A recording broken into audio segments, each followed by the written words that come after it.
ছাঁটি দেখেন।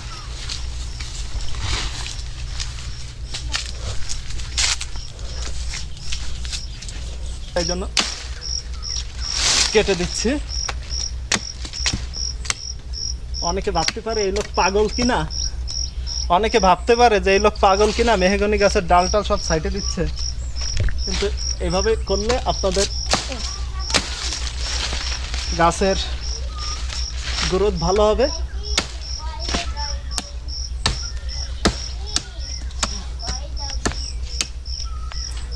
মোটামুটি এই গাছটা দেখেন কতটা লম্বা হয়ে